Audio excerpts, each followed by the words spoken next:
में बजट पूर्व संगोष्ठी का आयोजन किया गया है। वित्त मंत्री राधाकृष्ण किशोर शामिल हुए हैं। मुख्यमंत्री हेमंत सोरेन की अध्यक्षता में यह गोष्ठी की जा रही है। सीधा आपको वही लिए चलते हैं। जैसे कि अभी एग्रीकल्चर पर हम लोग निरंतर नए प्रयोग कर रहे हैं और अच्छे बेहतर उसका परिणाम भी है। हमारे कई ऐसे क्षेत्र हैं जहां पर पानी के अभाव से वो जमीनें खाली पड़ी रहती थी। अब उन जगहों पर पानी कैसे उपलब्ध हो, उसके लिए भी एक बहुत बड़ा बजट के साथ काम करने की जरूरत भी है। आने वाला समय में भी बड़े पैमाने पर, क्योंकि जो एक प्राकृतिक संसाधन है वो हमारे पास लगभग प्रचुर मात्रा में है।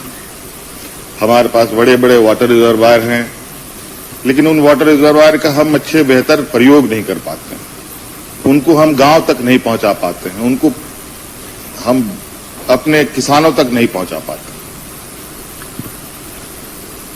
जमीनें हैं जिसमें हम कई बार खेती कर सकते हैं, लेकिन कई जगहों पर संसाधन के अभाव में हम लोग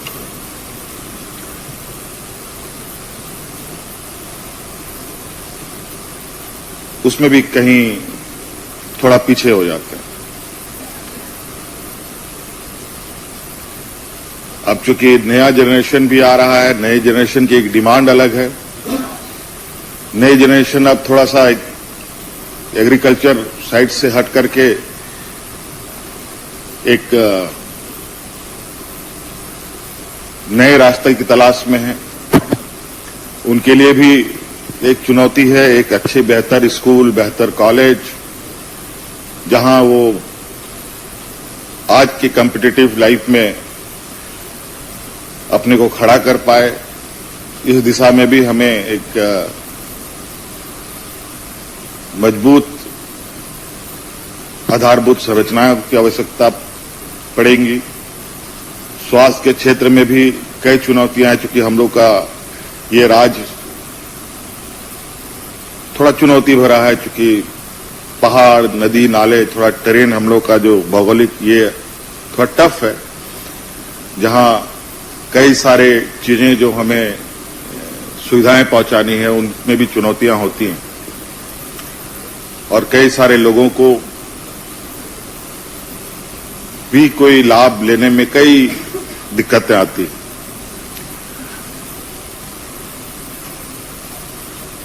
लगता है और हमें दिखता भी है कि राज्य में क्षमताओं की कमी नहीं है। हमारे यहाँ अच्छे किसान भी हैं, राज्य में अच्छे छोटे मझोले उद्यमी भी हैं, राज्य में अच्छे हमारे खेल के क्षेत्र में भी अच्छे नौजवानों का मौजूदगी है। पर्यटन के क्षेत्र में भी हम बहुत बेहतर स्थिति में अपने को खड़ा कर सकते हैं।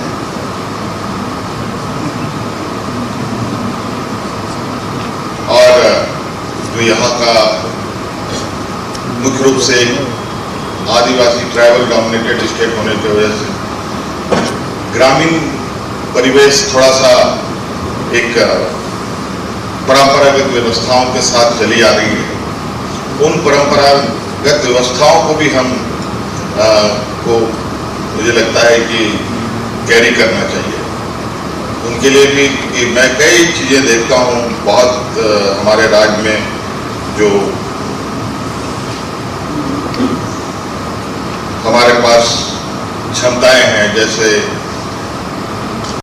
एग्रीकल्चर प्रोडक्ट में अगर हम कहें कि लाह का उत्पादन, देश का हम लोग पहला राज्य है जो सबसे अधिक लाह उत्पादन करता है, लेकिन उसका वैल्यू एडिशन नहीं कर पाते।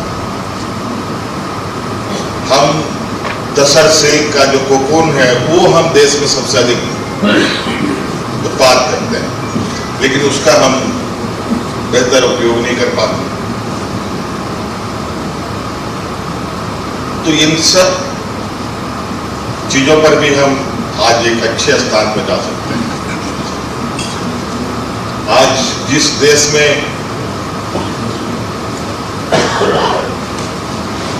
कोकून होता ही नहीं हो, तसर बनता ही नहीं हो, लेकिन वहां सिल्क के नाम पर आज दुनिया में सबसे नंबर 1 देशों में वो गिनती में आता है। तो कहीं ना कहीं हम लोग का कुछ जो